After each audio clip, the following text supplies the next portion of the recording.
Welcome to episode 134 of the Nero Show. In today's episode, the Tour de France is on and we break down the fast bikes, more importantly, the dogs of the bunch. I've been riding and reviewing Cervelo's newest S5, but Jesse has some questions. We break them down. Now, we are terribly sorry with the audio quality of today's recording. We have managed to stitch something together. It's still a bit of a banger of an episode, so if you can put up with some bad audio just for this week, promise next week we'll be back with some crystal clear stuff. All right, let's get into it. All right, week one, Tour de France, where things are progressing along. Where are you on this chat in this first week that I've seen a little bit on Twitter? Look at me going on Twitter. And it's actually X. When are we getting Elon on? And why aren't more teams willing to risk these early breakaways? It's a foregone conclusion if you just sit in the bunch and Tadej and Van der Poel smash you up these 3-minute bergs, or if you don't have an out-and-out sprinter, why is everyone just sitting in? And there seems to be, this is kind of off the bat of the chat last year when Tadej just started winning every stage and the smaller teams were whinging like, oh, Tadej's ruining the sport, blah, blah, blah. Are those teams going to be sooking again at the end of this race? And the turnaround to say is, well, why weren't you being more aggressive in week one? Do you have a take on it? Well, is the TV time break dead? Because what they always used to say, and the commentators always used to say was, oh, well, you get up the road so your sponsors get a bit of eyeballs. Do their teams not care? Because it seems like on those dud days where usually like the 2 or 3 riders from the shitty teams would roll off the front, that they don't actually bother anymore. I think this chat seems to go a little bit further than that, though. It's not just suggesting the TV time breakaway. It's suggesting that it's missed opportunities to win stages. So how are they going to win? What? So they roll off, and then, last night there was 4 riders in the break that didn't go from the gun and went later in the stage. So what? Well, I think, okay, a few teams weren't in there. Yeah, but I think that's... But they're going to get caught. They have no chance of staying away. They have no chance as a 4-man, but the argument is you have a chance as a 10-man. And, you've got... But if you aim for a 10-man, the UAE and the bigger teams aren't going to let a 10-man break go. And so it's a pointless exercise. But it's like there's always a tipping point to this stuff. If there's enough inertia of 10 teams to be trying to get in a move, that eventually UAE and Visma will probably look at each other and go, you know what, maybe we won't. Maybe today's off the cards. No, I think they're too strong because what used to happen is the brakes would go, and then this is also what's changed. The brakes would go, and the peloton would do this gigantic sit-up, and the brake would get out to 8 minutes, and then they'd decide to ride again, and you'd have this sort of dance where they're going to catch. For whatever reason, that thing's gone. It's now a quick pisso. The break gets to 2 minutes, and then they're pacing on the front again because they've realized, why are we giving away stages to these bottom-end teams to get away in a break when we could just chase them down easier? And the big teams are strong enough where by the time you've got two strong riders from 3 of the bigger teams chasing a break of 8, they're going to catch them if they don't let the break blow out at the start. So I think the smaller teams have just admitted defeat, essentially. No, I don't rate that argument because isn't the whole thing with modern cycling is that, we're all carbed up and fueled, and we're the lowest echelon of the bottom 10, 20% of guys now is better than it was 10 years ago, and they're able to recover. So therefore, those guys should be putting their name into the hat more often. And you refer to the most recent stage. Why weren't Jayco in it? Why weren't... Because they know it's got 0 chance of making it. So they go, well, why? We don't need TV time. We're not going to bother fighting for a break we know is going to get caught. So we have to ride a 3-week Grand Tour. So we wait, and then we just go absolutely all in. You're going to see the most disgusting fights on the medium mountain stages where they actually can get a win. I think it makes sense. Like the teams have started to sit down. The smaller teams have sat down and gone, we're just going to stop wasting energy on TV time moves. And the bigger teams have sat down and gone, we're going to stop giving freebies to these 6-man moves by letting them get out to these ridiculous gaps. And we're going to keep them in check earlier. And so it's just like, everything's come back into balance. And now if it's a stage where the brake doesn't have a shot, people don't bother. But it makes the fights for the stages where the brake has a chance more fierce, I think, because there's more pressure. I simply don't agree when it comes to a stage like last night, when there was bumps at the end. It was technical. There was lots of road furniture. There would have been a chance if they'd got to, if a brake that had then been whittled down to 5 or 6 had got to those last 20 Ks into that terrain, and you've got guys like Casper Asgreen, et al., that type of optimized rouleur type rider. It's a 10-man. A team is fucked up if a 10 or 12-man move gets away. Like, these teams are well drilled between whoever decided they wanted to control. If it's like, who was like UAE, Alpecin, what other team was had a shot at the end there? Jumbo. I'll let Picnic NL off the hook. I think only was potentially a chance. So you've basically got 3 or 4 teams deciding they don't want 12 guys to get away. So it doesn't happen. So I think it's save your energy. You got to ride a Grand Tour. You got to this is assuming the TV time is worthless. I think I agree. I don't think we're going to argue on that. I agree with you. I think TV time is useless. And my point is, I feel like you've watched enough bike racing. You see a world in which they attack each other for 40 kilometers and 10 guys get off the front and stay away. I don't think Alpecin let that happen. They've got too many Jonas Rickards who can just weld a gap for 3 hours until only 3 guys get off the front. Maybe. I think it's just such a slim. Yeah, maybe. I mean,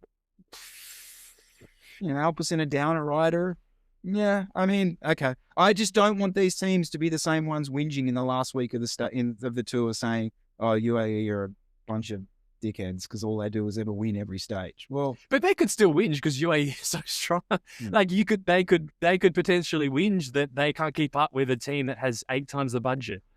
Which is and what so they can have 2 riders patrolling for break, and a group of 10 will never, under any circumstances, get up the road. I just find it interesting because I know you didn't watch it, but this was like the narrative of that Netflix slot that went up.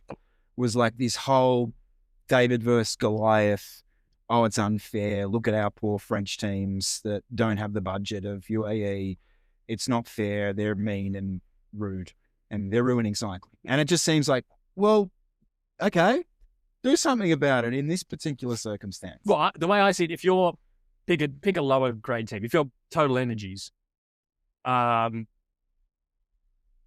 you waste 4 guys sending attacks and joining in, or do you just tell them there's no hope, and then make sure that on the stages where the break will probably get away, that you've got a team of guys as fresh as anything, ready to absolutely execute and set up your best breakaway rider to get in there. Given tomorrow's a TT, send it. Okay. Given you don't have a sprinter, so you're not going to be pushing those days. These days that aren't high mountains or aren't sprint stages, you go all in. What else are you there for? Anyway. Yeah. All right. Only other thing I kind of wanted to bring up, we hadn't mentioned some of the kits. I don't know if you got any take on it. There's a lot of uproar about the Ineos thing with Total Energies stuck on the back. I mean, I like a big oil slap. I reckon maybe go black jerseys with like flame emojis and just fully embrace the fact that it's an absolute slop fest potentially. How are they allowed to sponsor 2 teams? Yeah, I know about this. That's a good. There's UCI like yeah. The whole if we're going to look and nitpick rules, you've basically got an 18-man team. Yeah. Or however many is in a team. Yeah. There was a little. There was some stuff about this. There was a UCI amendment. Oh, amendment just allowed. Oh, so they have mentioned it. Oh, it's been mentioned. Okay. Right. The boys put it on there. No issues. Yeah. Well, you're thinking, we're going, why didn't Total Energy try and get in the break? Well, they got to do an 18-man lead-out train for Geraint Thomas in a few days' time. That's keeping the legs fresh. I was thinking they potentially could have like carbon buyback sort of logos on the jersey as well. If you're going to have Ineos and Total Energies, you sort of have a little bit of Little nod. Okay. On there. Links down below. We had a few people get in contact about potential things that you could use, so I'll put some links down below to that. It don't seem as bullshit as some of the other ones we've seen out there. Mm-hmm. And I was originally a hater of the Red Bull kit when I first saw it, basically because I felt like it had lost the Red Bullness. That was there was some proper froth about that original Red Bull kit. I think it looked good. Mm-hmm. It's lost that brand allegiance to Red Bull, I think, but I don't mind the blue bibs. Pops out quite nicely, and I've cooled on it. Well, sorry, I've warmed on it, I should say. Not going as hard as I would have originally. Only other thing was Visma. I'm really surprised with how much black, because I know they've got to do the alternate kit. I am coming back to your chat about hot weather riding. I'm surprised with how dark that kit is, how much black is in it. Simply due to the stuff that you were talking about heat management. You'd think you wouldn't go dark, you go light. That's what I mean. You go white with. Yep. You do what Red Bull did. Yep. Which is the jersey's basically now white. Yep. With a couple of lines on it. Yep. Yeah. Slightly surprised on that. We'll be using that as an excuse if definitely doesn't cook it for me. I don't know how you're on a fence about the Red Bull kit. That's sick. Look at the blue shorts. That's fire. Oh, it's only based on, I thought the original kit was like number one. This is like party kit. I rate this. Okay. Yeah. No, I like that. The bike, the S-Works paint job's not as cool as the old. No, that's lost a little bit. It actually, the prior paint color would have suited the kit more. The white, with more white. Anyway, kit. Can we talk bikes? Yes. Someone suggested this last week. And so you usually have to wait for Doggo Fast Bike. We're going to bring it straight in. Earlier. We're diving in, but it's Doggo Fast Bike Tour de France edition. Yes. So saving our poor audience from getting roasted, if you sent yours in, we're going to roast or celebrate some World Tour bikes. Can I go first, please? You may. Total Energies. I don't know which way you're going here. The MV Malay. I claimed Dog probably a year ago when they first entered the World Tour. Oh, we were pretty harsh on it. Not gonna lie. Has my tune changed? So the setup is MV Malay, NV wheels, obviously, tires. The Cycling News article is claiming they're using the GP5000 STR, and then because it's a Conti sponsored team, they've got access to the TT tire and the Aero 111. You'd assume they're going to get their mitts on the new NV Pro wheels. Shimano group set. This one's still pretty easy for me to answer. If I was a domestique on that team and I had to do the Tour de France, it's a beautiful bike to do the Tour de France on. Okay. Right. Is it a fast bike? Absolutely not. That is a dog. There's no other way to put it. You're staying nice and fresh, but you're not going very fast. There's not really any stage. I mean, there's no cobbled stage this year as far as I'm aware, so there's not really anything standing out about that bike. So that is a dog. What do you got, Chris? I'm going to start us off with a fast bike, Jesse Coyle. Okay. The bike of, if I'm going to actually use my words, Ineos Grenadiers, the Dogma. Oh, good luck. All right. Now, that's me. The convincing for me is, okay, look, I know where you're going to go with this. Yeah. The Shimano wheels. Now, I'll give you that is a challenge. However, this bike, has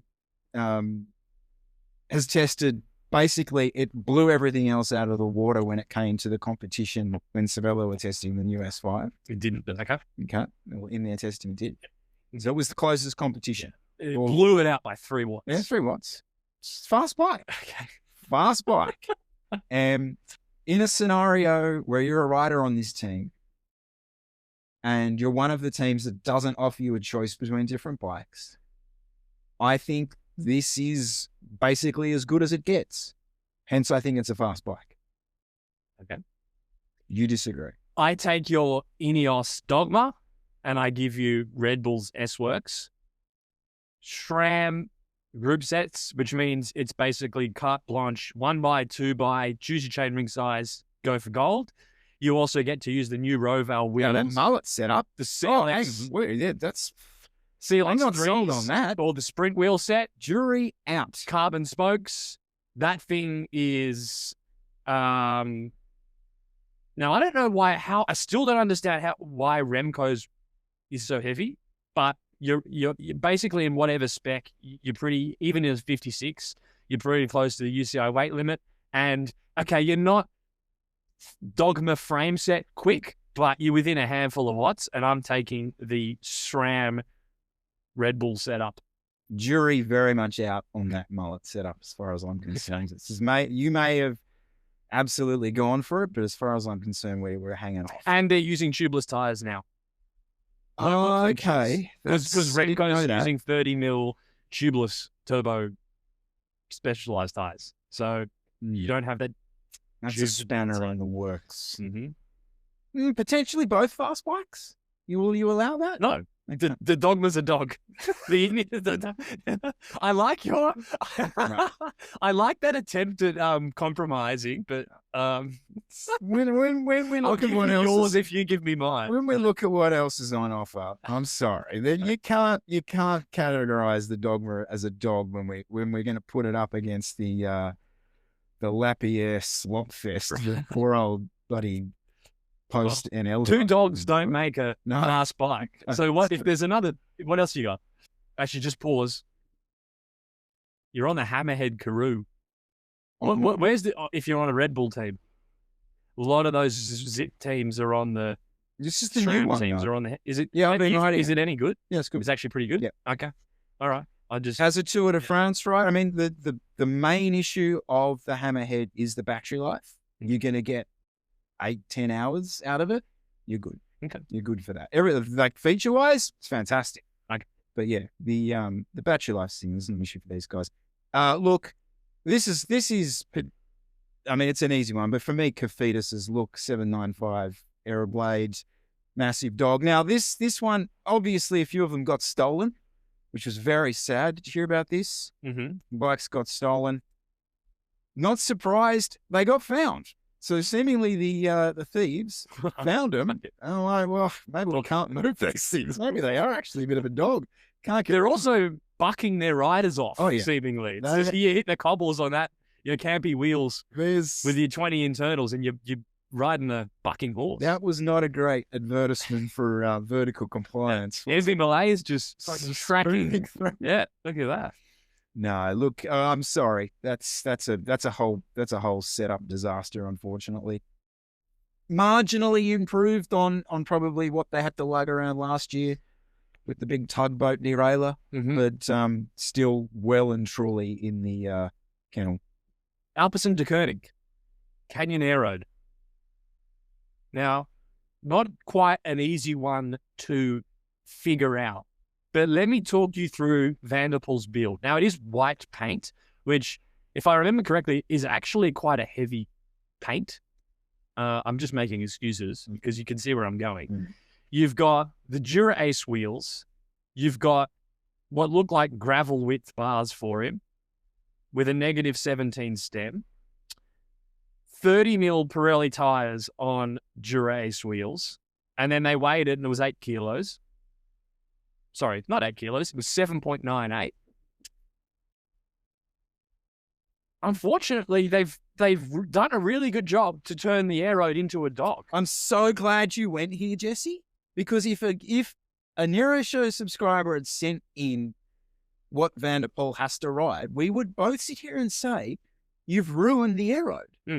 You could have so much better bike. But it's a good bike. I just don't know what has gone on here. But I just look at the setup and you go through it and you go, that's awful. Not that it's slowing him down, I will add, but unfortunately this year, Air Road is not getting Nero certified. Can I ask you for one? Because I was watching some of who was doing the walk around weighing was Bike Radar, one of them. And a lot of the bikes were surprisingly sort of sitting mid-sevens. Even a lot of the bikes you think would have been lighter were sort of mid-sevens. Uno X, Ridley Noah Fast 3.0. DT Swiss wheels. It was like 7.9. It was the same weight as basically Vanderpool's Canyon. Where are you landing on that setup? So OSPWs for a lot of them. Seemingly any configuration of stem length you want. They had some big, erect long boys, and somehow they've done them integrated. DT Swiss wheels, but you stick your aero tire on, and you could maybe pick a stage where that's appropriate. Can we squeeze a really Noah Fast over the line? This is one of these situations where I think the actual riders that they put atop it changes my opinion a little bit, because I know a little bit more about it. It's like when we're doing the normal dog or fast bikes. I like to know a little bit about the rider who's on top of them. And I think, friggin' Big Viking sitting on top of this thing, he's not too worried about his compliance issues. He's probably just churning out 440 quite happily on the flats. He's got his DT Swisses, so they're going to be a bit shit in crosswinds, but it's really going to bother the Viking? Probably not. Straight line speed, it's easily going to be as fast as this thing. For me, personally, probably a dog, but for Abrahamson, fast bike. Yeah. That's what I was hoping you'd come back with, because I'd like to say, in this, compared to what it has to be, I reckon there's quite a few riders who'd say that's a fast bike. It's right for me. It's the perfect thing. It's like, I would probably hate to ride that bike, but I could really see Jesse Coyle slapping out some laps on that.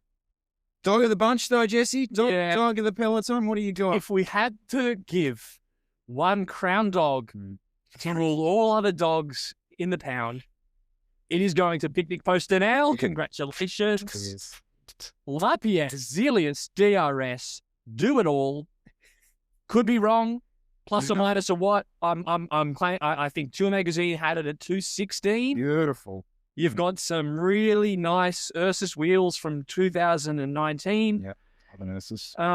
Victoria Corsa Pros, so you'll be doing some nice wheel swaps along the way.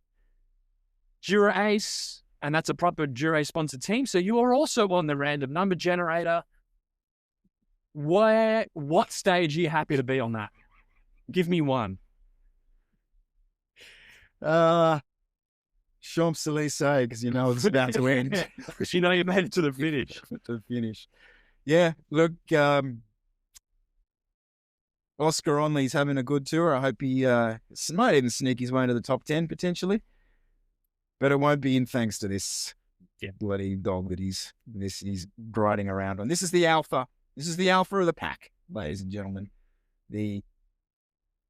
It's not being me. It's just objectively the worst setup in the World Tour. It's just, there's no other way around it. So someone's got to come last. Yeah, there's always someone at the bottom of the pile. So yeah, good luck, Picnic Post-NL riders, for the rest of the tour. They're about to need it. Best tour they've ever had. They'll win 3 on. We'll be pied in the face. Didn't have many Trek people tagging me in Jonathan Milan losing that sprint by 4 centimeters, just to get tagged in every other Trek one. Didn't get Trek tagged in that one. Now, today's show is supported by Silka, purveyors of all things high performance, Jesse Corlin. What are we advertising today at Silka? They let us go on rogue this week, so we just get to pick our favourite product and we get to tell you about them. So no specific agenda for this one. What's your favourite Silka product? A little anecdote time. So that bike there, it arrived, factory grease slopped all over it, horrific stuff. So of course I chopped that chain off, threw it straight in the crock pot, and threw some Silka secret chain blend hot melt wax on it. But I did something I had not done before, and that is use the endurance chip in that as well, and which essentially is meant to elongate the waxing process, give you a longer, it's really good for like bike packing trips and stuff like that. But I thought, this could be a good opportunity to try it. Did it, and what are we? bit down the track, still haven't re-waxed. It's still holding really nicely. I didn't know I needed this until I started using it. Yeah, love it. Endurance chip with the hot wax. And the strip chip. To take the factory grease off. Nice. I like it. I have the Super Pista digital floor pump, which is nice. Key feature of that, when you pump a tire up and then the chuck, the hose and the chuck you just left over, you don't know where to put it, or you got to annoying fiddle it to tuck it back in at the bottom of the thing. No one's got time for that. This has a magnet right up the top, so when you're done pumping it up, it just slots back in right at the top, and it takes about half a second. So I do like that feature. But if I had to pick the one product, it is still the super secret chain lube, the drip-on lube. And I mean, the standout feature of it is just how watery it is when it's come out. If you've used other lubes before and potentially other wax lubes, they're still quite viscous when they drip out. This actually is so almost watery that it can actually make a bit of a mess when you first put it on. But that's the feature, because it allows it to really penetrate the chain, as opposed to some of these other ones, which are too thick to really get in between the links of the chain. So the rollers and the pins, as they call it. So for me, their standout product is still the super secret chain drip lube that you can put on in between your immersive waxings. It's, really good. All right, so head on over to silka.cc, use code Nero Show for your 15% off. We will have a bit of a giveaway coming up in a couple of weeks with Silka, so do stay tuned for that. In the meantime, thank you very much to Silka for supporting today's episode of the Nero Show. All right. Big dog. Big nuts. Big nuts. Cervelo. Big nuts on campus, eh? Yeah. Yeah, so what do you want to know? Oh. Yeah, what do you want to know? No, look, what I thought we'd do is obviously I put a review up the bike, been riding it for a while, which has been good. Yeah. So I was hoping to open it up to you, see if you had any extra questions. Also, there's some stuff that I left out of that review that I thought were more kind of Nero Showy type chats that I can kind of go through. And you can do what you do as we sort of go along. How's that sound? That sounds good. Now, you can get the new S5 with a gravel group set, one by, but you can't get it with 105 Di2. Why would you buy an S5 with that? Don't know. I don't actually. I mean, you want to start with the gravel group set? I don't know. I want to know. I don't think they're going to sell many with this configuration. This is my honest answer. And I don't think they expect to sell many with this configuration. You could argue it's potentially a marketing trick to show that it's UDH compatible. And I'm not going to try and sell you on riding a gravel group set on your top of the ride bike. I'll tell you what they're trying to sell, because it's in their press briefing. One by Explore Road, improved gear range, aero improvement, light and efficient, rider-focused simplicity. So, key takeaways. How many watts do you think it saves? Barely any. Have a guess. Less than 1? 2 watts. Oh, okay. 2 watt improvement. Now, they're saying change in the chainring, not climbing gear.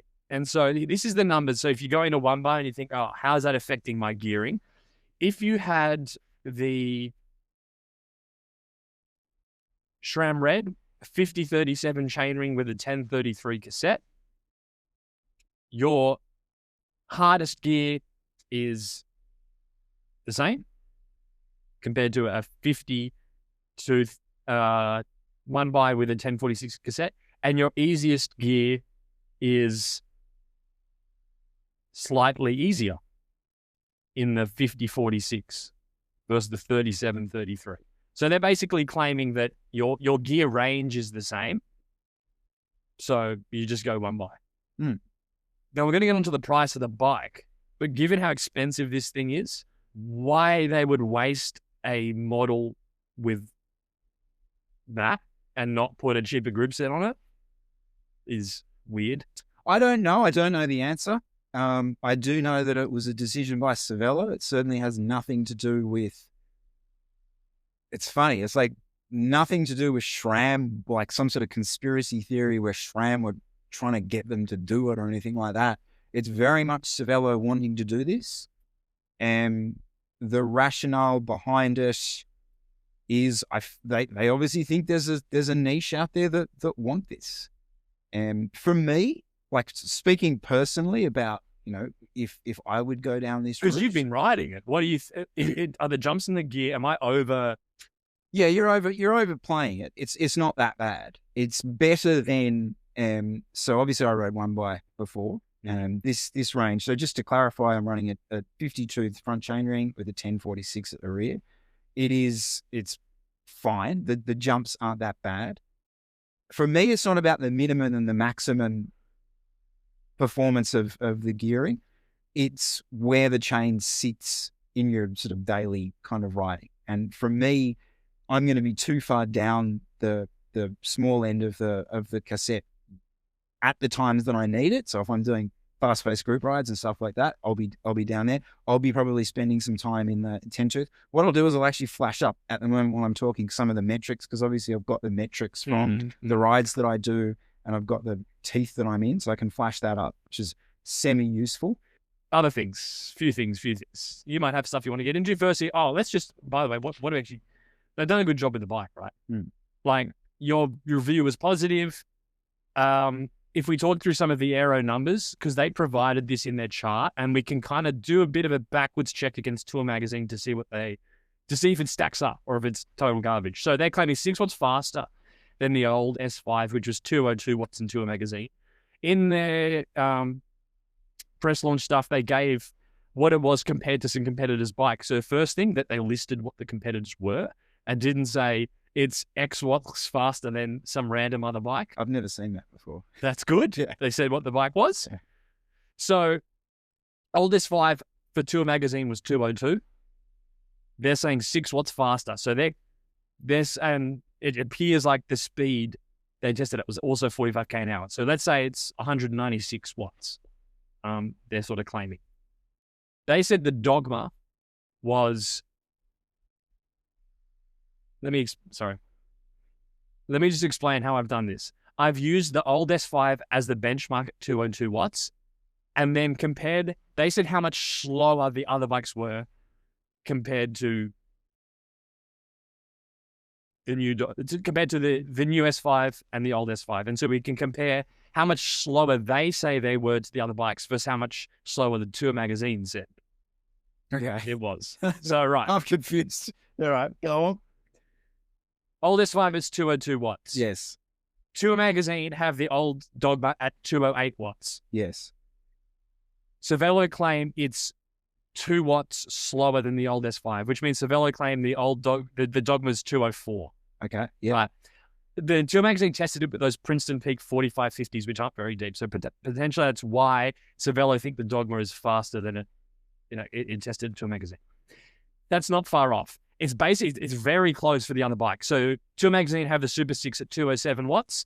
Cervelo claim the Super 6 is 208 watts. Tour Magazine have the Tarmac SL8 at 209. Cervelo claim it's 209. The Trek Madone is 216 watts. Cervelo claim it's 222.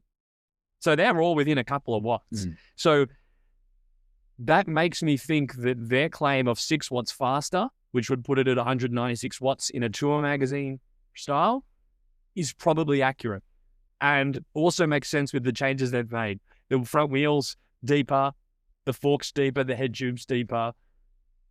Yeah, I can see how it saved 6 watts, which makes it pretty easily the fastest bike in the World Tour.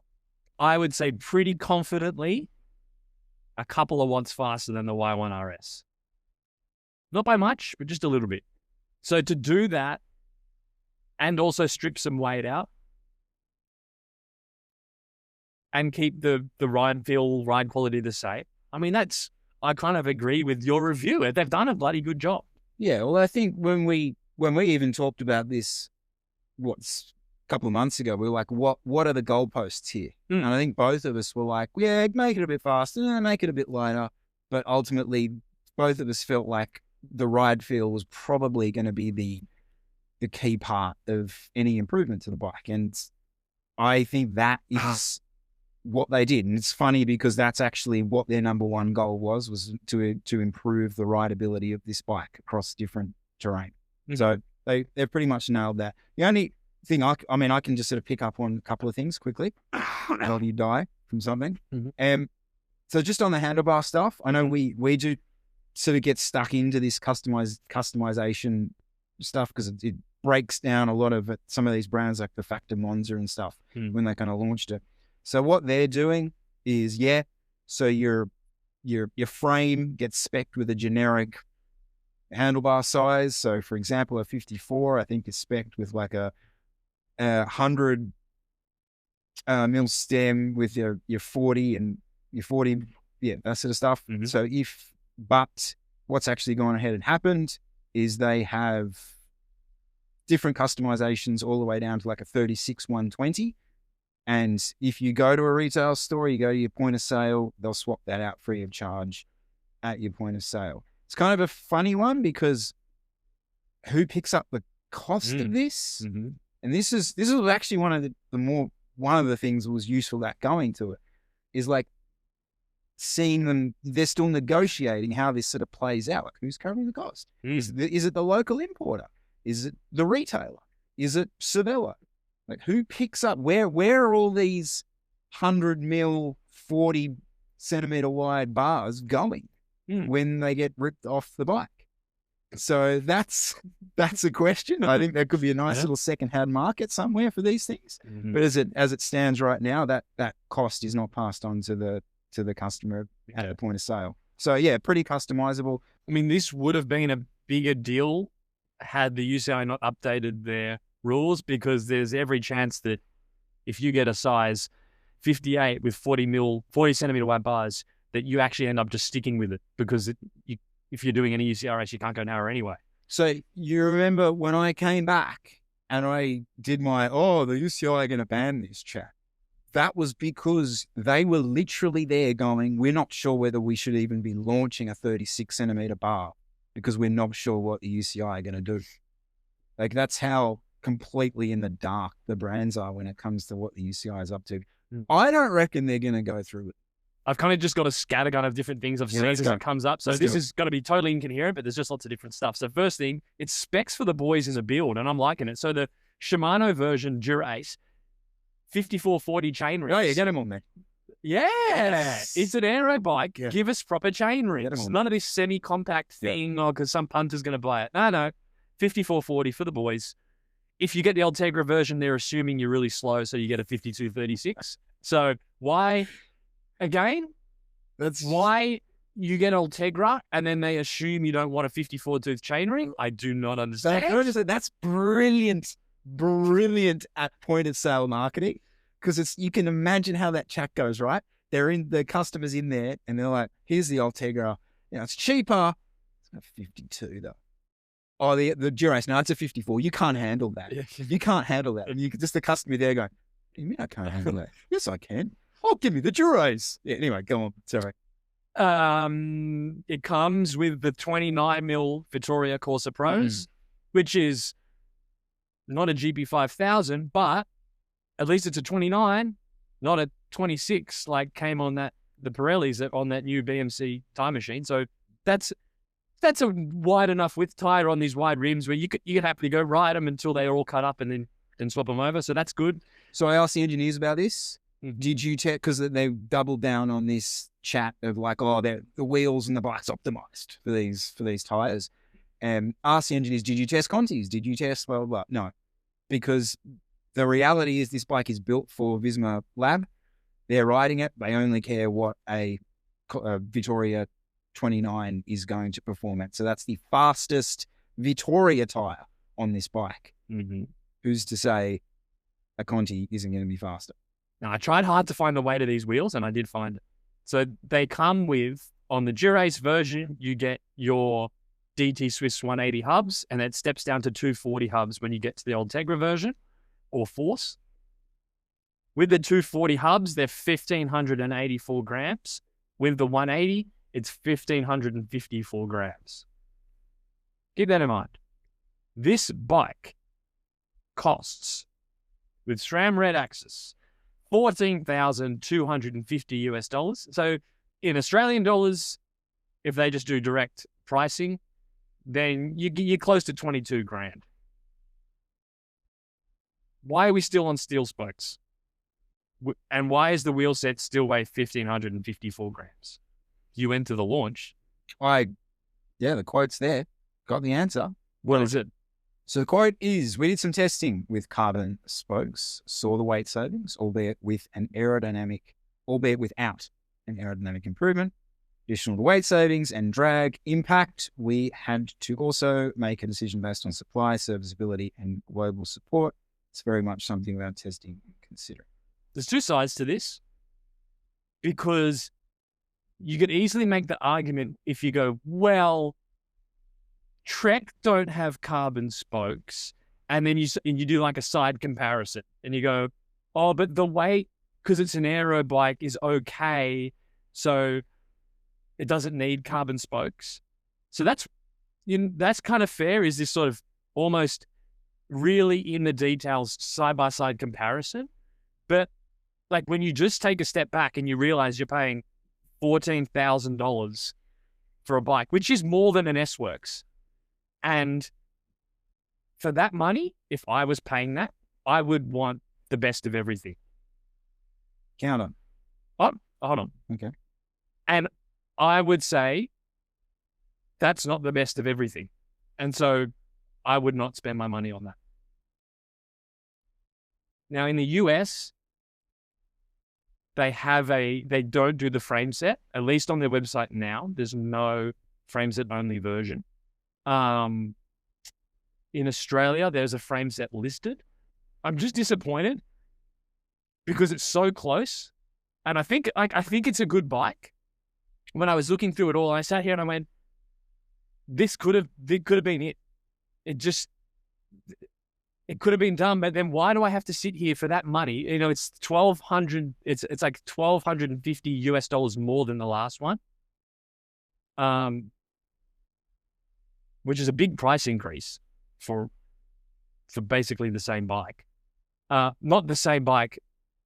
Like obviously the improvements are there, but they did all the R&D for the last. It's the same conversation I've said a million times. They did all the R&D for the last one, so I think when you step out and realize how much money you're paying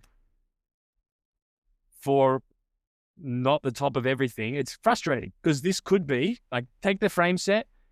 I like the rims. I don't like the hubs. They're too heavy. I think steel spokes are just done. Carbon spokes are just as fast, but way lighter.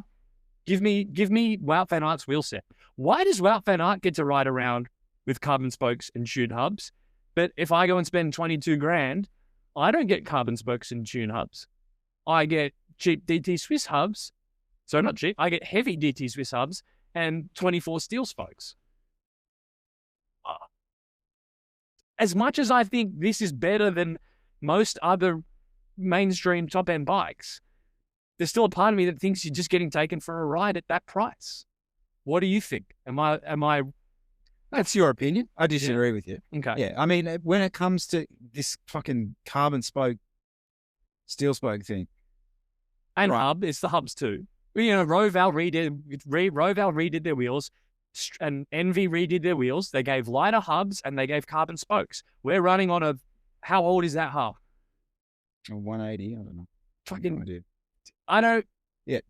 So I don't understand. You're kind of going, oh, you're saying, oh, like you're trying to call me out and be like, oh, you're stuck in this carbon versus steel spoke debate. It's kind of beyond that. I think that's just it's just not the best wheel. They could just do better. And the reason why they didn't do it is serviceability or supply. What does that mean? Supply. What is that? You mean you locked in a contract with DT Swiss hubs and you can't use better ones? What is supply? Like that hasn't explained why they haven't made a better wheel set. How that wheel set plays out on this bike is the unknown, I would argue. And so the key feature that I have felt on this bike, and I made this pretty clear in the review, was how planted it was at speed, how well it handles crosswinds, and how that's improved the ride quality of this bike in general. Yes, if you put a set of carbon spokes on here, it's going to shave another 150 to 200 grams off the bike without any aerodynamic advantage. But what effect has that had on the ride of this bike? I don't know the answer to that. Ask Wout van Aert. all I'll say is he didn't make the crosswind split in that day with his carbon spokes on. So, yeah, I mean, that would be my premium take of this bike is how good it is in circumstances where I feel a carbon spoke still struggles. I hear your argument. You're not getting the top of the top for what is absolute premium price.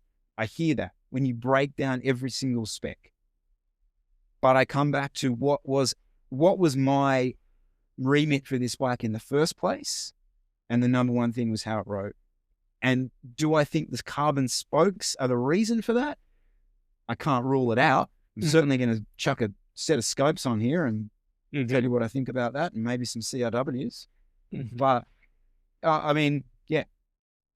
If you are Cervelo, don't let Wout van Aert ride a set of carbon spokes the day you're launching the bike, where you're telling everyone that this is the best bike they can buy. It doesn't help me when it's all. See, that doesn't help. Yeah, how Cervelo ticked off on that one. It's almost rubbing in your face. It's a shocker. It really.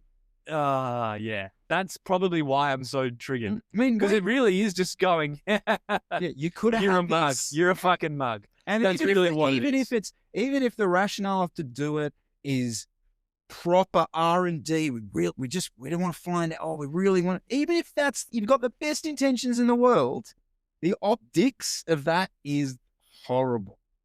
Yeah, totally. I'm totally on board with that, and that's why I almost feel a bit dirty defending it.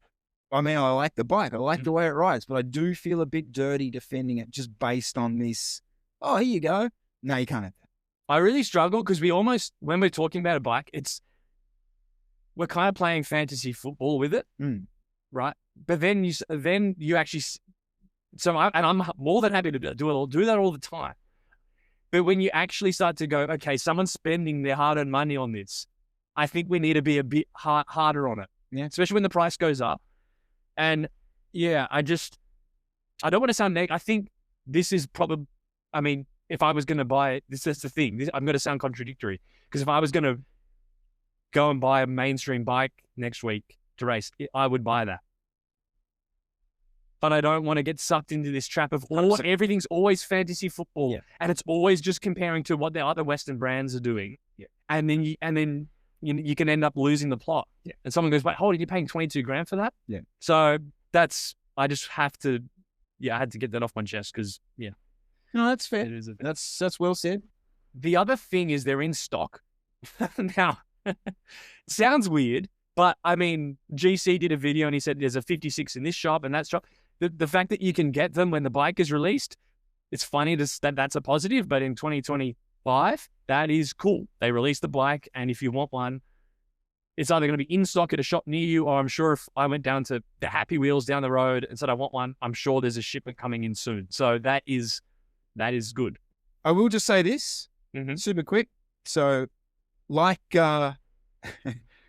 when we did start talking about this and everyone was riding S5s, and in the time since, well, we've seen the Propel age, and then because aero bikes are too heavy and too slow, and everyone I'm talking full Sydney bubble here, just out of interest. Full Sydney bubble. So everyone's on, I'll get a Propel. And then we saw the age of the Factor, because it's just a little step up from the Propel, but it's still the do it all, blah blah blah. So now this thing comes out. Well, can I just say you're all not welcome. All of you who went back to your bloody do it alls, stay over there. You're not welcome back in Aeroland. You'll have to get a new. Well, I think that's a serious point to make, in that when you are hovering in the 202 to 204 with your aero bike and you're going, God, an SL8's 209. Oh, that's close enough. What are we doing here? Yeah. When you're at 196 and your SL8's up at 209, it does change. It changed the purchase decision a bit. It has moved it into a different category. Well, you're not welcome. You're all not welcome. Okay. Sorry, you all put it in my face for a few years and every other aero bike owner's face. You've got these light, snappy bikes. Well, fuck off. All right, I got a bit of training chat for you. Is this therapy corner? Therapy corner. Because I need to see someone. Yeah, I'm a bit the same at the moment. Mm-hmm. All right, so this is a little bit of an indoor-outdoor thing for me. I realized people did this like 10 years ago, and I'm catching up slowly, but whatever, I don't care. So I've been riding the Zwift bike. I've been doing rides indoors, and I've been doing some intervals indoors. And I've it's winter, blah, blah, blah. Anyway, whatever. So I'd in the past pretty much ridden all my efforts on flat roads. Is pretty common for me. Obviously, Centennial Park is that kind of thing. So that's where I do my effort. So I kind of thought coming into this that I would be suited, for some reason, to be able to do indoor efforts. I don't know why. I just had this idea in my head that the mechanics of putting power out in a flat surface was going to be in some way similar to a trainer, blah, blah, blah. So anyway, coming in high hopes. But I'm finding it really difficult. And just from a pure power perspective, I'm just not able to match it. Mm-hmm. The longer I go, the worse it gets in terms of the interval effort, the longer it goes. So quick example, I did some 8-minute efforts indoors on Sunday, and I was sort of doing about 350 for those 8-minute efforts. Mm-hmm. And then outdoors, I'm doing 20-minute efforts at 340, 345 on a flat surface. Mm-hmm. And that's just the pure, and if we talk about rate of perceived effort, mm-hmm. the last of those 8-minute efforts indoors, I am like, you're going to have to peel me off the bike. I'm completely rooted. So the other thing I want to say about this, just what I'm doing. So the actual mechanics of doing the effort indoors, I'm finding this, like I'm not using erg mode, I'm using free ride, but in the workout mode. And so, what I do is I find the cadence, and then sometimes what happens is I kind of go beyond the cadence that I want in that. So I'm at the power zone, and I go a little bit beyond. So cadence is too high. It's like 100, 105. And I don't like it being up here. And so I go up another gear. And then I find that next like minute when I've gone to that next gear, it's like hell. If I can get through that, then I can get a bit of a rhythm and I'm all right. But it's like, this whole mechanics of it, I'm finding very difficult. And I don't know whether you can help me, or whether me just talking about it out loud might help me. That's all the help you need. Yes. But I will say this. Can you turn, because there's virtual shifting, right? Because yes. It's on the Zwift bike. I think it would help you if you could get the flywheel speed of the trainer higher. Right. So you need your virtual speed to be higher, so the flywheel's spinning up. Right. So the problem is if you're just on the flat on Zwift, I don't think turning the trainer difficulty setting down does anything. That would only affect it if you're going up a hill. If you didn't have the Zwift bike and you had physical gears, I would tell you to start doing your efforts if you're in erg mode in a bigger gear. I do think that higher flywheel speed will get your pedal stroke feeling more like it does on the road. Okay. Because the gear that comes on the Zwift bike isn't that big. Like the mechanical gear, the chainring's quite small. So maybe we'll have to ask if anyone knows, how can Chris, is there a setting Chris can use on Zwift or on the bike or something, or on the trainer to get it simulating a faster flywheel speed? Okay. I do think that would help. Yeah. Okay. That makes sense, because I do feel like I'm, like in mud. Mm-hmm. Okay. So that's the main one. Because I've stepped up my fan game. My fan game's good. Like I'm proper, got a friggin' airplane blasting at me now. When you said you changed gear and it feels like it hurts a lot more, is that because the gear change is too big? No, it's interesting. It's not a dramatic shift. It just seemed, maybe it is, but because I can't see. Yeah. No, it's not like the RPM changes too big. No, Okay. no. And then, of course, there's the out of. I mean, I can totally see why Zwifters all become out of the saddle grinders, because it's a horrendous bad habit. But especially when you start getting, you get fatigued and you're trying to keep a high power, you just get out and properly slap about the place, and you can just churn power out. Yeah, it's a bad habit, but I'm finding myself doing. I mean, I don't know. There's not really anything else you can do other than ride the trainer more, so your legs adapt to that pedal stroke. Other than maybe your power meters are a couple of watts different, and that's enough to make you feel like shit. That on the trainer, that is entirely possible. You're on a quark on the road. Yeah, it doesn't take much, because if you're doing efforts at 370, if they're even 5 watts difference, yeah, fair point. You'll feel that. Yeah. So my last question then is, let's assume I can't rectify how this power output indoors. Is this ultimately a disadvantage for me riding whites? Mm-hmm. Yeah. Okay. If you continue to do all that training indoors and everything you're doing, assuming the power is accurate, is just lower in power, is 10 watts lower, then yeah. But then you're back. Okay, the absolute perfect example is Sunday.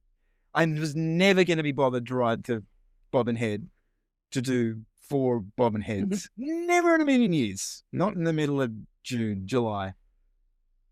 So were these like 90% efforts better than that?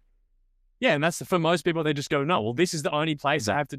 You're lucky because you have options. You could go into Centennial Park probably, but not on a Sunday. No, and so yeah, in that case, and plus it depends on what adaptation you're looking at is different, because if the internal strain is the same because you're pushing just as hard. See, this is kind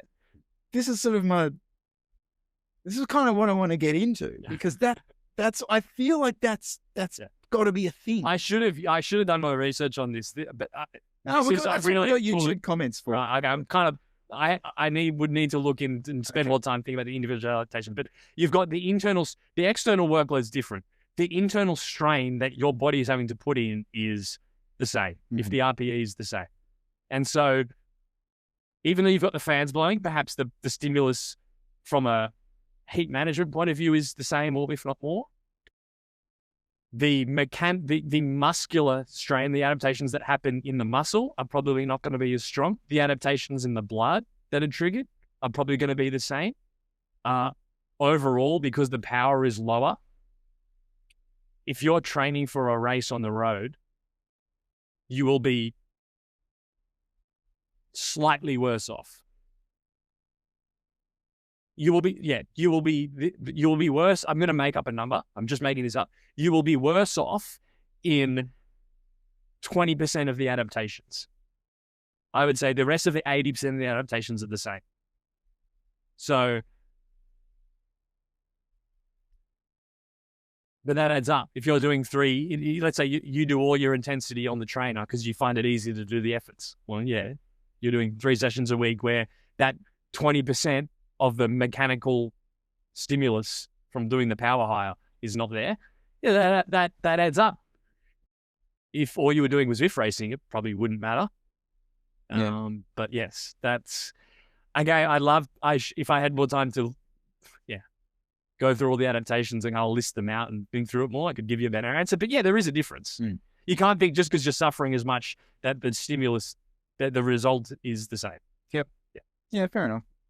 But then, like I said, it's almost that something is better than nothing thing for that particular example on Sunday.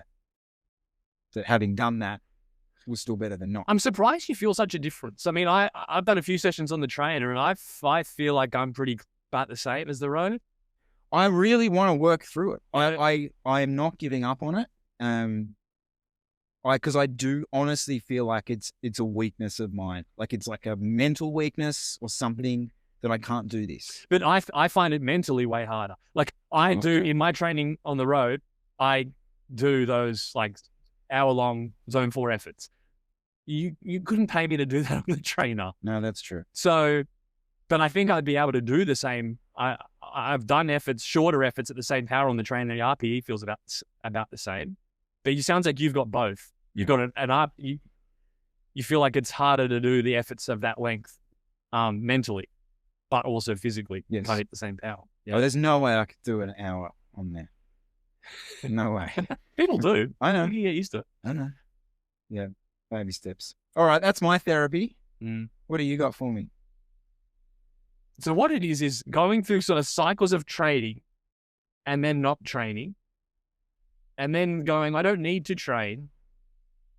And then going, oh, it'd be good if I'm training for an effort. So let me lay out some context and I want it so you can talk through it. So I'm like earlier in the year, I'm training like 5 or 6 days a week of riding, which for me is difficult to do. It takes effort. Volume's not huge, but like to kit up and get out 5 or 6 days a week is an effort. Then do my race. And then I go, okay, I've done that. That's fine. So then I drop it back. And then because I've been riding for so long and just training on the bike, I haven't done much strength training. And so I want to include strength training back in my program. So from like May, June, now we're in July, I've gotten back into the gym, which is good. Realistically, once a week, maybe twice if I'm lucky. Why do I want to get back in the gym? Firstly, for just health reasons, to have some muscle mass. And I like how I look when I'm doing strength training. Carry a bit more muscle. It's nice. And so I'm in this spot where I'm not training for anything. I'm basically in an off season. I ride whenever I get the impulse, which sometimes might be once a week, twice a week. I go to the gym once a week, twice a week, and the rest of the days I have off. I'm turning 31 this week. I've got an 18-month-old at home. I'm busy with a career. Do I need to be training for another event and forcing myself to ride 6 days a week? No. Why do I need to do that? I've done that forever. I've done heaps of racing. And so I live in this nice bubble for 2 months, and then I see stuff and I go, oh, it'd be good. Oh, I kind of like training. Oh, it'd be good to be training again. Amy's Grand Final World. Amy's Worlds is in October. Oh, Masters States Nationals is on, right? And then I go, should I be training? Should I get back into it? And then I go, okay, well, if I was going to start training again, I will need to ride 5 or 6 days a week. And then if I'm going to the gym once or twice, that means I'm exercising every day. And that's not realistic. So then I go, well, then I'm realistically I'll have to stop doing my strength training. And then I go, but I don't want to stop doing my strength training. So what should I do, Chris? I'm like, part of me is just ride whenever you get the impulse. Hopefully that's once or twice a week. Do your strength training once or twice a week. I'm generally quite active outside of that. Like I walk a lot, so I'm moving. I think I can stay healthy, live my life. In a few years, become a mammal, pick it back up again for something. Why can't I do that? No, I'm not allowing that. Okay. Okay, yes. So the kind of stereotypical answer I would give here is, "Oh, no, you're right, mate. Just enjoy. Just go out whenever you want. Just enjoy the ride if you want." That's a direct answer. Fall in love with the bike again, Jesse. No, but it's not about falling in love with the bike again. But I mean, that's just that might happen in 5 years. It doesn't matter. Just it's there. It'll be there when you're ready. Fantastic, beautiful, love it. Yeah. No, fuck that. No. So what I would like to see you do, you're a coach and you're very engaged with your coaching. I would suggest you're potentially quite good at it. But are there ever times where you're dealing with an athlete, you've hit a bit of a roadblock and you'd like to try a protocol with them, a different training style with them? And that's something that you probably can't just fling at Steve from Linfield. Mm-hmm.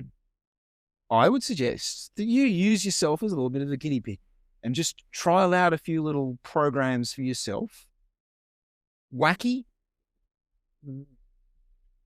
3 weeks of only sprints. I don't know, whatever it might be. But why am I doing that?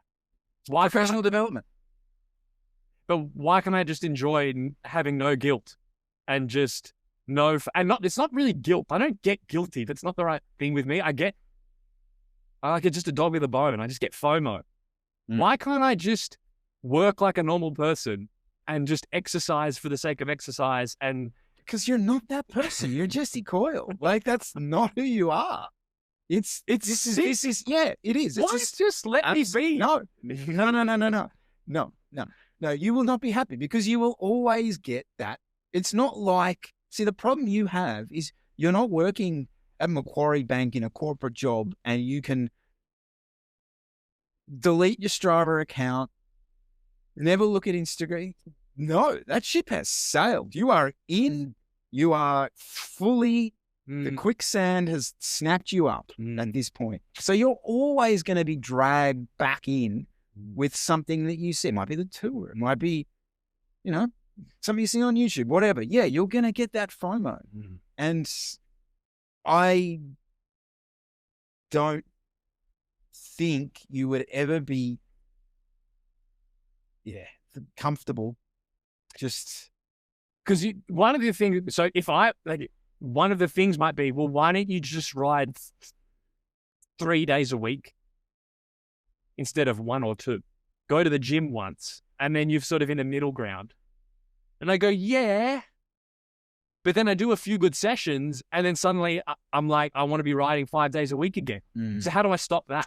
I can't help. Is that why I need a training plan? Yeah. So it's just in there? I think so. Get on Trainer Road. Yeah, maybe it just needs to be in there. So, yeah. I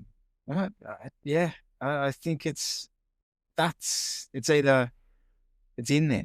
Yeah. It's just what am I doing? On Thursday, I've got that 30-30 session. Right, so what I'm doing on Thursday, I'll pencil that in at lunch. What are you riding on Sunday? Yeah. I reckon a full VO2 block. Just VO2s for a month. Yeah, but I need a solution for the next, problem's not going anywhere. I'm not suddenly, so I need a solution for the next, because it really is probably 3 or 4 years. I do think that the training for events thing, that's toxic for you. That's going to be hard. So I don't think you're in that place with your life. You're not. Like, your life's going to be way too busy for that, because training for events, you've got to go to the event as well. There's all that. I don't even like going to the events. I just like training for. You don't like people. You know what I mean? I don't hate people. But yeah, I mean, I do think the event, because then you'll come away from the event.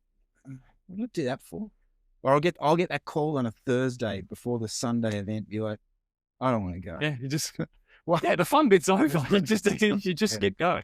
So right, okay. What? Or maybe the other thing is maybe I need just a proper blowout. I just need to get to 100 kilos and just sit there for a few years and then have just the greatest of greatest comebacks. Get so unfit that this sort of temptation to train again is just, oh, mate, that ship's well gone. I'm always flirting too close to form. That could work. It worked for you in the past. The fittest you have ever been was off the back of the sloppiest you have ever been. So I'd have to sit in the slop for a few years. But that's getting to like actually unhealthy territory. Which I don't want to be like fat and unhealthy for 4 years just to escape training addiction. Not even training addiction. I brought that anecdote up so we can use those photos of you in Europe as B-roll. Wasn't even that deep. I think I'm heavier now. I don't know. This is the problem with this. See, this is the problem that you have because you're good. Like, if you never get good, then you don't even have to worry about this stuff. You just sort of float along. And the problem is because I've already, if I had never been in A grade, and then I had the idea now that I wanted to get into A grade, I would probably enjoy that because it gives me something to train for, and I'd probably just be cool. I'll just really sort of grind and, fit it in and put, and that would sort of be satisfying. But now I'm sort of doing that for the sake of nothing. So it doesn't fit. So anyway, I need to see a therapist because this has made me worse. So you're 31 next week? When this episode goes up. Right. Probably, yeah. I pin a number on a West Head in C grade in about a month's time. Wow. Yeah. Yeah. Wow. Yeah. Yeah. Okay. Well, so I was exactly that person you said. Mm-hmm. I'm like, imagine if I could get to B grade. Well, imagine if I could get to A. Like, and then you're on. Like that's addictive. Yeah, That'd be absolutely. good. That'd give me a reason to get out of bed at 5 a.m. Yeah. Yeah. Yeah. Okay. And it's like, oh, I know what that was like. Yeah. Mm. Follow on Strava to see where I land. I reckon you're just setting us all up. I'm about to do the world's biggest training. 4 months time, you'll be like threshold of 440, just riding everyone off your wheel again. Yeah. All right, on to a quick 50-minute club, just about the review. Mm. All right, quick 50-minute club, just about spike reviews and stuff, because obviously first one I've done in a while. Mm. And I saw this comment a little bit under the video about, all right, quick 50-minute club, when it just based a little bit on the kind of review that we put up. So a couple of comments under the video along the lines of, love to see more reviews like this. Why don't we see more reviews like this on YouTube? Et cetera, et cetera. That type of narrative. And I kind of go to answer that comment being the sort of cynical Chris of, well, because this takes 6 weeks and the bike's you got to have the bike for all this time, and it takes all this time, and like financially it doesn't make sense for anyone involved for this to be the way it sort of plays out. Does for a bike magazine. Does for a bike magazine. Exactly right. And that's sort of my point. Oh, it's like, sorry. Well, no, it's not my point, because there is a way that you could do a review like this with a mainstream brand, but here's what it actually takes for that to happen. Sorry, isn't it? But this is what Dave Arthur does this. I mean, you could argue you don't like his opinion, or he doesn't actually spend enough time with the bikes, but he seems to get the bikes and have ridden them more than once and does videos on them, giving a bit of an opinion on it. Isn't that he's probably the one channel that does it consistently. I would agree.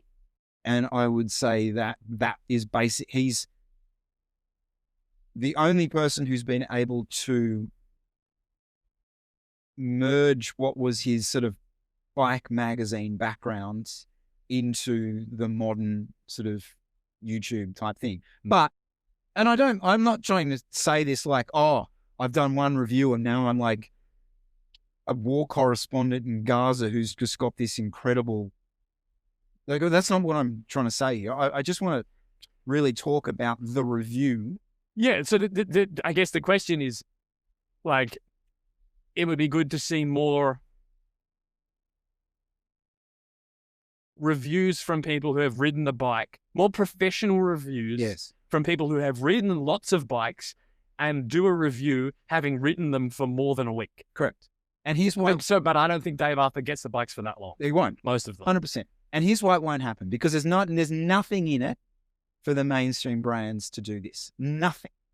It's all lose-lose if you look at it from their perspective. Like, you take this for example. So they're going to give you a bike to ride for 6 weeks, give you access to the engineers and the product manager to talk through it, and ultimately have no input into what goes up online. So if you're a brand who's got now no control over the launch of their product, that's got to be terrifying. No, not if you've got a good product. Well, this is the. I mean, it's what Tour Magazine do. Sorry, that's the other example. So Tour Magazine get all the bikes. They test them doing their grounded testing. It's just they don't have a YouTube presence, firstly, and they don't really do it's not really subjective They don't have what is a good experienced rider feel this bike does. Yeah. So they could get someone to do it. Yes. Do they? Yeah. Yep. But then again, how are you with the amount of bikes? They would have to sort of pick and choose which bikes they do, so the person could spend a good amount of time on them. But are the pros, are the positives of that for a brand really there? I mean, so this is just me being cynical. Like I just think of it like if I'm this big brand launching the SL9, it's so much easier just to give it to a couple of Instagram influencers, get them to take some pretty shots of it in Girona, give it to Bike Radar. They'll do a review on it, but really there's nothing dangerous there. You know, it's not like we're going to give the bike to Jesse Coyle for 6 weeks before it's launched, give him all the press material he needs, and then just leave him alone. And then on launch day, his review pops up. That's so outside what they think is part of their marketing strategy. Right. Okay. That it's never going to happen. And even if you look at, I would argue that it's objectively moves the needle for the brand because this is engagement, blah, blah, blah. But if you're the Cervelo marketing person who's doing their like presentation to their boss at the end of the year, how do you quantify getting this YouTuber to ride it for 6 weeks and it gets like 1,000 times the views that our own video gets? But there's a few comments in there like, oh, this is overpriced shit. Well, this sort of stuff. Is that, I would say that that's impossible for them to quantify as possible in that corporate environment. I think that's sort of my point, because the actual framework for how this is there, it can be done.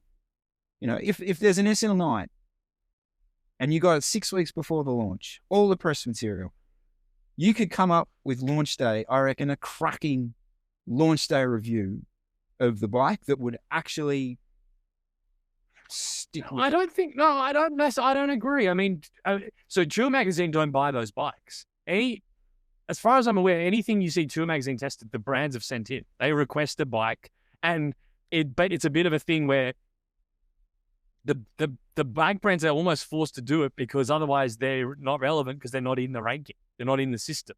So I don't necessarily... I feel like that's more quantifiable. Like I feel like they know, a brand knows what they're going to get. But they do. Dave Arthur gets all the bikes. What do you mean? What you're talking about exists. Dave Arthur gets. So he's the only person. So he's one. Yeah, he's one. Which I think is sad. I mean, not because no one. Yeah, but no one else. Who else does it? No one. And that's my whole point. Is no one, because the brands aren't. Well, you could do it. You'd have to spin. You'd have to create a second channel, and you call it Chris Miller Rides. But would the brand? Here's the question though. Would the brands get on board? Would they do the Chris Miller protocol? Would they let me ride a bike for a big period of time? Well, you'd have to pitch it. Fully spec it. The way I want it. I'm going to fit myself on this because I'm not signing waivers because I'm going to race this thing. I'm going to chop off with this thing. I don't think anyone would do it.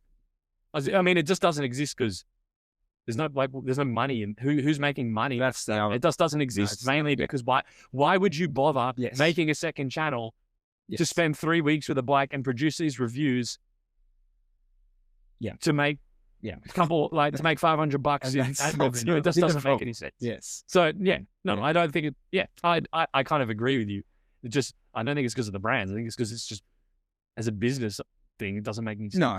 I mean, if it makes sense if you're Marquez Brownlee reviewing electric cars and you're getting 1 million views and driving people to your other channels, it makes sense. Yes.